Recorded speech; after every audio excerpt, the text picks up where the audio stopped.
Subhanallah, ya Allah Maha Suci Allah. Subhanallah, ya Allah Maha Suci Allah.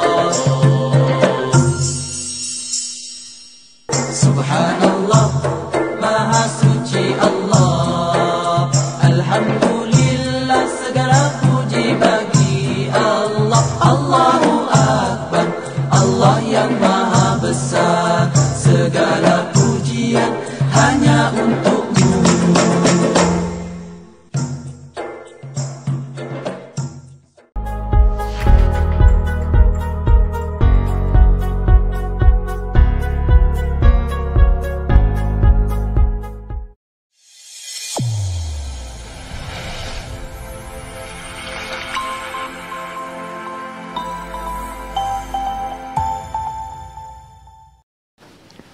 A'udzu billahi minasyaitonir rajim. Bismillahirrahmanirrahim. Alhamdulillahi rabbil alamin. Wassalatu wassalamu ala asyrafil mursalin wa ala alihi wa sahbihi ajma'in. Rabbi syrah li sadri wa yassir li amri wahlul 'uqdatam min lisani yafqahu qawli. Allahumma salli wa sallim wa barik ala sayyidina Muhammad طب القلوب ودوائها وعافية الأبدان وشفائها ونور الأبصار وضيائها وعلى آله وصحبه وبارك وسلم تسليما كثيرا. اللهم افتح لنا أبواب الخير وأبواب البركة وأبواب النعمة وأبواب الرزق وأبواب الصحة وأبواب السلامة وأبواب القوة وأبواب العلم وأبواب الجنة. Amin ya rabbal alamin. Alhamdulillah, para penonton, para jemaah sekalian, kaum muslimin muslimat, khususnya jemaah Masjid Qasim, Assalamualaikum warahmatullahi wabarakatuh. Apa khabar para jemaah sekalian? Semoga semuanya dalam keadaan sihat walafiat. Mudah-mudahan dalam keadaan berbahagia insya-Allah bersama keluarga semua. Para jemaah, insya-Allah kita teruskan pengajian kita buku indahnya bersama Rasulullah sallallahu alaihi wa alihi wasallam di syurga. Insya-Allah pada hari ini kita nak bicarakan untuk bersama baginda ni, iaitu wasiat Rasulullah, 3 amalan mudah untuk bersamanya di syurga. Kita tahu nak bersama Rasulullah ni perlu kepada banyak usaha, perjuangan dan sebagainya untuk bersama Rasulullah di syurga, tingkatan yang paling tinggi di hari akhirat. Cuma ini daripada penyelidikan saya lah, saya lihat rupa-rupanya insya-Allah ada 3 amalan yang mudah daripada wasiat Rasulullah untuk dapat bersamanya di syurga. Apa dia amalan yang mudah tersebut? Mudah bukanlah mana mudah terus tak buat, mana mudah dibandingkan dengan yang lain-lain. InsyaAllah kalau dapat diamalkan, insyaAllah para penonton, ini juga dinyatakan oleh para sahabat sendiri alaihi salatu wassalam, perkara ini memudahkan mereka untuk dapat bersama Rasulullah sallallahu alaihi wasallam di syurga. Jadi apa dia wasiat Rasulullah, 3 amalan yang mudah untuk bersama di syurga? Kita akan lihat nanti daripada saya punya pembacaan, penyelidikan. Mudah-mudahan memberi manfaat. Kita mulai dengan membaca surah Al-Fatihah, tuan-tuan. Mudah-mudahan Allah Subhanahu wa taala mempermudahkan kita segala urusan kita, ibadah kita, usaha kita, insya-Allah dapat dipertemukan kita bersama Rasulullah di syurga, di padang mahsyar, dan mudah-mudahan bersama baginda dalam syurga. Amin ya rabbal alamin. Ala hazihi niyyah wa ala kulli niyyatin salihah wa ila al-habibil mustafa sallallahu alaihi wa alihi wasallam wa ila jami'il mu'minina wal mu'minat. Al-Fatihah. A'udzu billahi minasyaitonir rajim. Bismillahirrahmanirrahim. Alhamdulillahi rabbil alamin, arrahmanir rahim, maliki yaumiddin. Iyyaka na'budu wa iyyaka nasta'in. Ihdinas siratal mustaqim. Siratal ladzina an'amta 'alaihim ghairil maghdubi 'alaihim waladdallin. Amin ya rabbal alamin. Alhamdulillah. Para penonton, para jemaah sekalian, insya-Allah mudah-mudahan beri manfaat kepada kita. Tajuk kita pada hari ini, wasiat baginda, 3 amalan yang mudah insya-Allah untuk cara bersama baginda di syurga. Amin ya rabbal alamin. Para penonton, para jemaah sekalian, apa dia Jadi kita ambil daripada buku ni sendiri, Indahnya Bersama Rasulullah sallallahu alaihi wasallam di syurga. Pertama sekali saya listkan, ini list saya lah, antara yang mudah, memang ada usaha jugalah tapi mudah kalau dibandingkan dengan yang lain, iaitu apa dia? Iaitu memelihara ataupun mengambil berat hal anak yatim akan bersama Rasulullah di syurga, muka surat 340. Saya listkan yang pertama, iaitu memelihara ataupun mengambil berat hal anak yatim. Ini sebagaimana ada hadis yang mungkin ramai dah tahu, cuma saya nak terangkan ada cara yang lebih mudah lagi, cara mengambil berat atau membantu anak-anak yatim melalui dengan adalah nanti akan diterangkan. Sebab mungkin di kalangan kita ada yang sibuk bekerja, ada banyak bisnes, ada banyak nak jaga cucu, nak jaga anak. Ada yang mungkin urusannya terlalu banyak, kena belayar sana belayar sini. Manalah mampu nak pelihara anak yatim, jaga anak yatim, ambil berat anak yatim. Rupa-rupanya ada cara lain. Zaman sekarang ni masya-Allah, setelah teknologi, setelah ada website, ada macam-macam ini teknologi banyak membantu kita. Bukan mempermudahkan saja urusan kita, malahan mempermudahkan lagi untuk kita dapat pahala yang besar untuk bersama Rasulullah di syurga. Jadi saya bacakan dulu tentang kelebihan pelihara mengambil berat hal anak yatim dan cara yang lebih mudah lagi untuk dapat kita kelebihan tersebut walaupun kita sibuk bekerja. Kita lihat muka surat 340, memelihara dan mengambil berat hal anak yatim akan bersama Rasulullah sallallahu alaihi wasallam di syurga. Memelihara serta mengambil berat akan hal anak yatim sehingga mereka dewasa dan dapat berdikari untuk hidup sendiri akan menempatkan dirinya bersama dengan Rasulullah sallallahu alaihi wasallam di dalam syurga insya-Allah. Bersabda alaihi salatu wassalam, ana wa kafilul yatim fil jannah hakaza wa qala bi isba'ihi sababah wal wusta. Nabi memberitahu, aku dan pemelihara yang memelihara anak yatim dalam syurga kedudukannya seperti begini. Rasulullah berkata dengan menunjukkan dua jarinya, jari telunjuk dengan jari tengah. Maknanya rapat kedudukan orang yang mengambil berat, orang yang menjaga, memelihara. Kafil ni di sini disebut bererti orang yang menguruskan hal ehwal seseorang seperti memberikannya nafkah, pakaian, didikan, tunjuk ajar dan lain-lain. Kelebihan yang besar ini boleh diperolehi sama ada dengan belanja dari duitnya sendiri atau dari duit anak yatim itu sendiri. Tetapi yang kedua ini mestilah melalui pelantikan yang sah. Mana sama ada dengan duit kita ataupun duit anak yatim itu sendiri, tapi orang yang mengambil duit anak yatim tu perlu ada pelantikan yang sah lah. Jangan sampai disalahgunakan. Sebab ada juga anak-anak yatim ni bapaknya berharta. Kesian anaknya bapaknya meninggal, kadang-kadang maknya pula meninggal, anaknya masih kecil tapi dia anak yang berharta, anak yang ada wang. Jadi perlu pada pelantikan. Cuma yang menarik di sini, memang kalau terlihat kena pelihara, nak ambil berat, tapi ada cara lain. InsyaAllah saya akan terangkan lebih mudah. Berkata Ibnu Battal rahimahullah, ni seorang ulama hadis dan dia mensyarahkan hadis-hadis Sahih Bukhari dan sebagainya. Dia kata apa? Adalah satu kewajipan bagi yang mendengar hadis ini untuk mengamalkannya supaya mendapat tempat bersama Rasulullah di dalam syurga dan tidak ada tempat di hari akhirat yang lebih baik daripada itu. Jadi seorang ulama-ulama kita dah menggalakkan, ini hadis ni memberikan kita berita bergembira dan sepatutnya kita mengamalkannya supaya dapat mendapat tempat bersama Rasulullah di dalam syurga.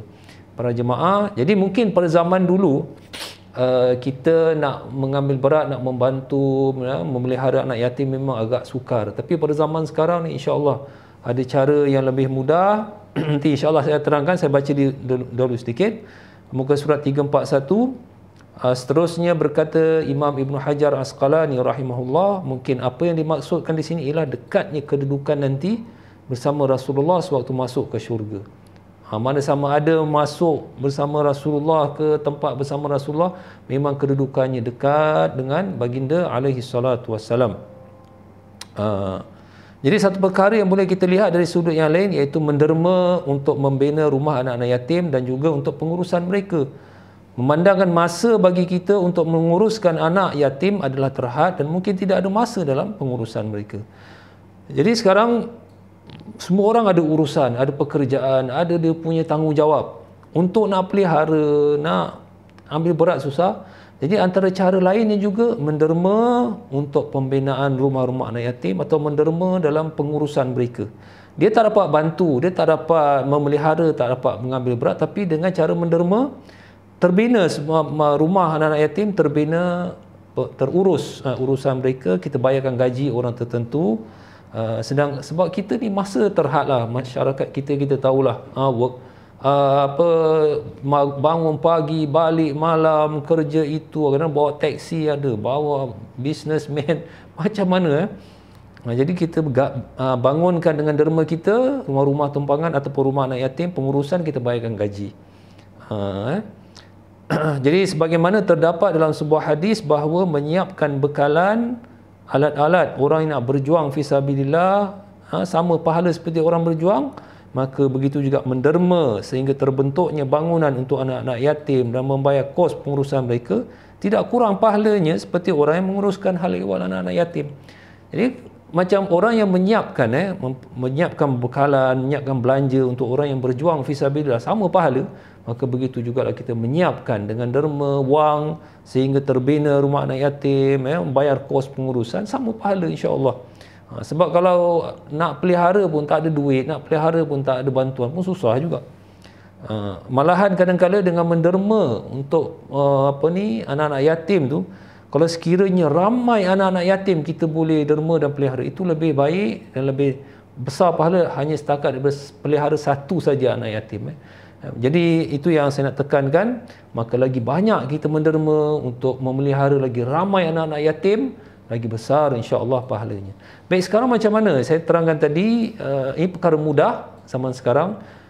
Kerana para jemaah sekarang ni untuk menderma untuk badan-badan anak yatim boleh melalui dengan, dah selalu orang kata Mastercard lah, PayNow boleh juga.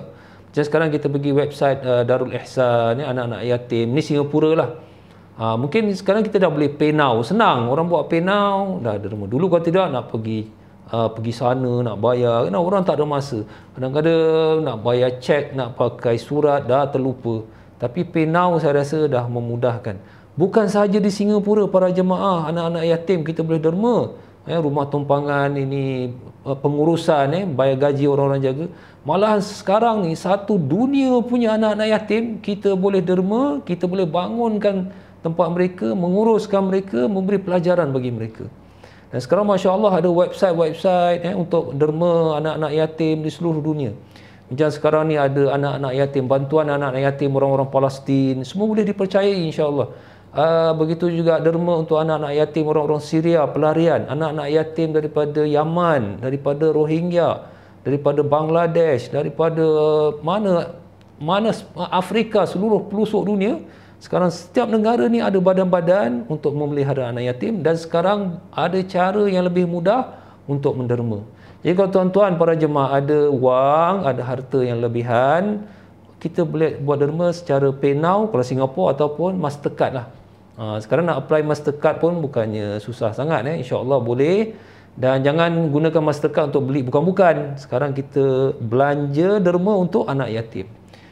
Ni saya nak terangkan pasal yelah saya lihat ada website, tapi yang saya lihat yang betul-betul nampak website ni banyak dia punya pergerakan ni orang derma, iaitu Launchgood lah, launchgood.com. Ini daripada Amerika, daripada orang-orang Islam sana, dan dia buka kepada semua orang-orang Islam satu dunia pun, siapa-siapa nak buat untuk derma. Kadang-kadang Malaysia pun masuk, untuk orang-orang yang susah di Malaysia kerana lockdown.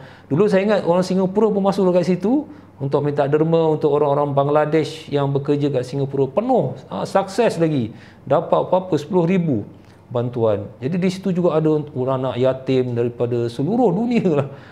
Jadi kita boleh derma kat situ. Nanti kita derma, kita nak keluar, nama kita keluar kat situ, bergeraklah tu.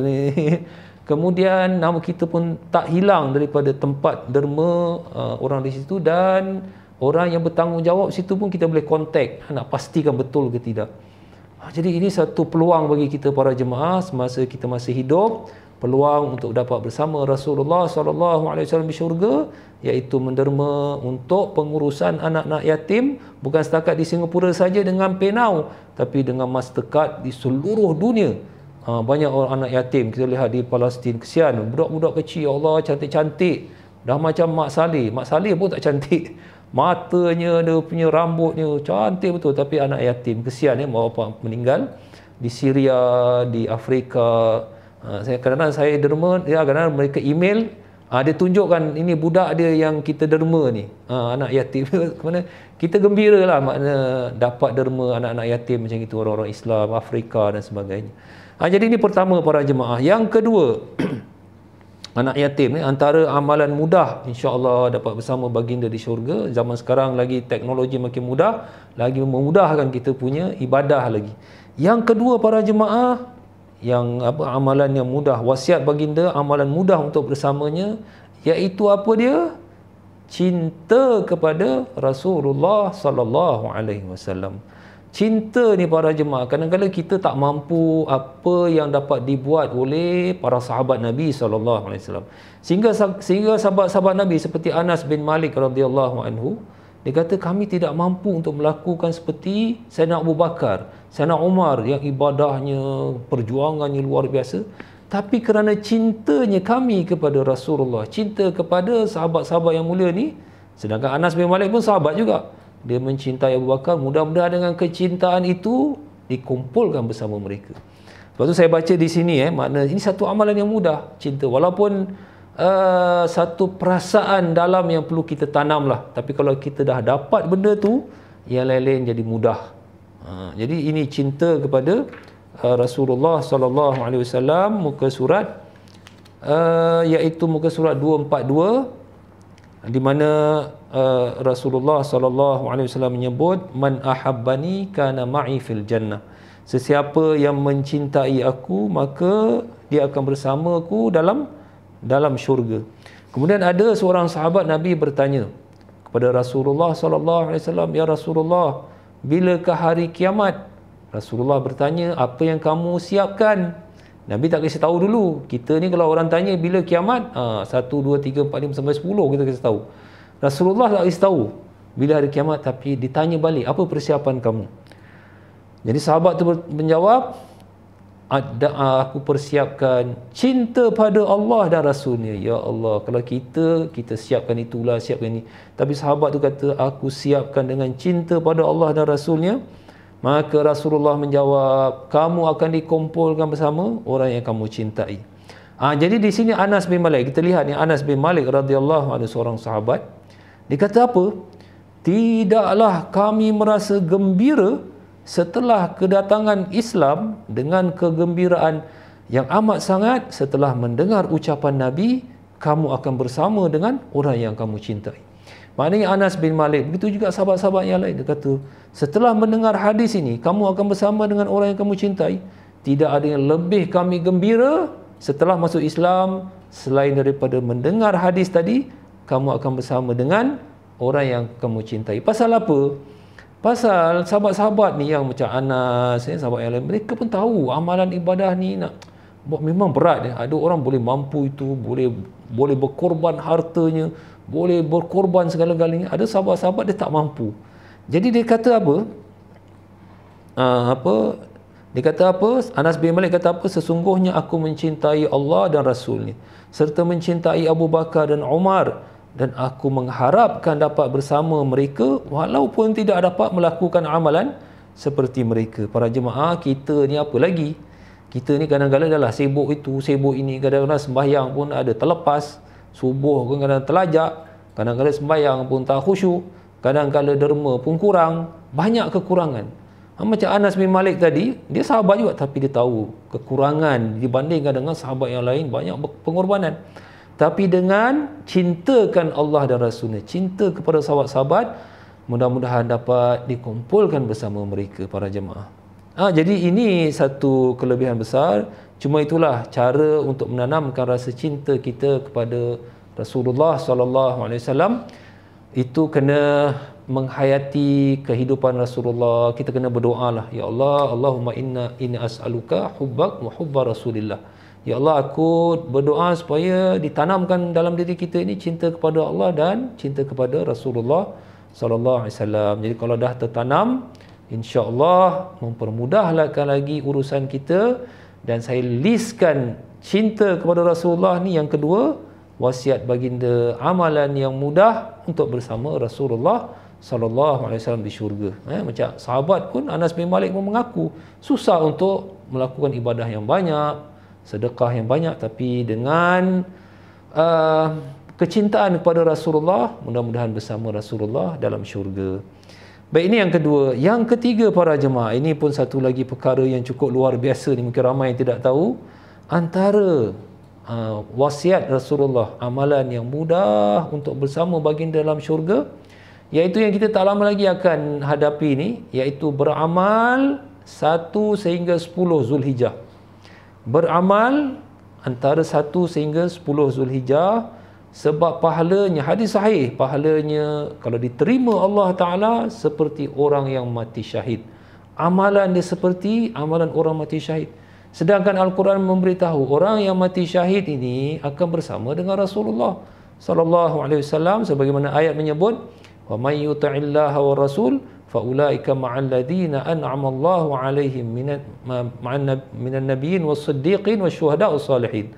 Mana orang yang taat kepada Allah dan Rasulnya akan dikumpulkan bersama para nabi dan siddiqin dan syuhada, orang-orang yang mati syahid. Jadi orang yang mati syahid ni akan bersama Rasulullah dalam syurga. Rupa-rupanya mati syahid ni bukan setakat berjuang fisabilillah, meninggal, tak. Ada amalan lain yang serupa dengan amalan pahala mati syahid walaupun tak meninggal di medan perang, iaitu antaranya Nabi sebut amalan-amalan yang dilakukan pada 1 sehingga 10 Zulhijjah.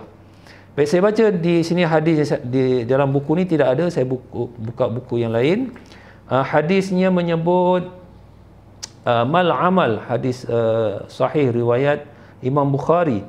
Mal amal fi ayyam afdal minha fi hadzal ashr. Nabi menyebut tidak ada amalan yang lebih utama, lebih besar pahala daripada amalan yang dilakukan pada 10 hari ini, 1 sehingga 10 Zulhijjah yang akan datang ni.